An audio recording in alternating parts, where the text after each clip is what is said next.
ప్రభు యేసుక్రీస్తు నామములో ఉదయకాల శుభములు. మనం ఈరోజు కీర్తనలు 8 ధ్యానిస్తున్నాము. యెహోవా మా ప్రభువా, ఆకాశంలో నీ మహిమను కనపరచువాడా, భూమి అన్నంతటా నీ నామం ఎంత ప్రభావము గలది.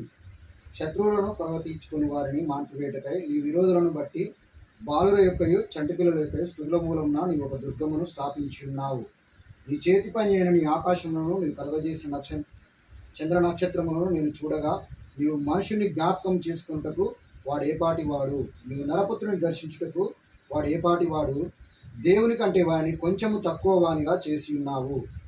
మహిమ ప్రభావములతో వానికి కిరీటము ధరింపజేసి ఉన్నావు. నీ చేతి పనుల మీద వానికి అధికారము ఇచ్చి ఉన్నావు.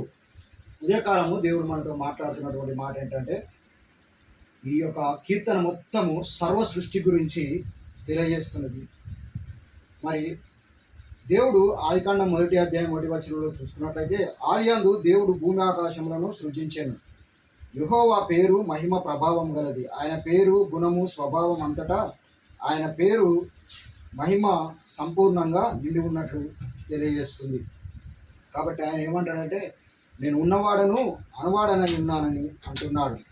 కాబట్టి యెహోవా నామము బలమైన దుర్గము.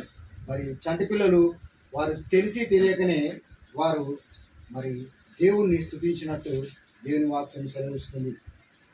కాబట్టి నువ్వు జాగ్రత్త పడి ఈ గ్రంథంలో రాయబడిన ఈ ధర్మశాస్త్ర గ్రంథము వాక్యములన్నిటిని అనుసరించి గైకొనుచు నీ దేవుడైన యెహోవా అను నామమునకు నువ్వు భయపడాలని దేవుని యొక్క వాక్యం సెలవిస్తుంది.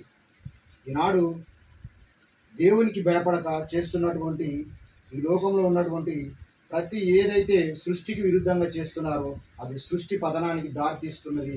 తర్వాత మానవ మనుగడకు మరి పతనం అయిపోతున్నది అనేటువంటి విషయాన్ని గ్రహించాలని కోరుకుంటున్నది. ఈ కొద్ది వాక్యము దేవుడు దీవించి ఆశీర్వదించును గాక.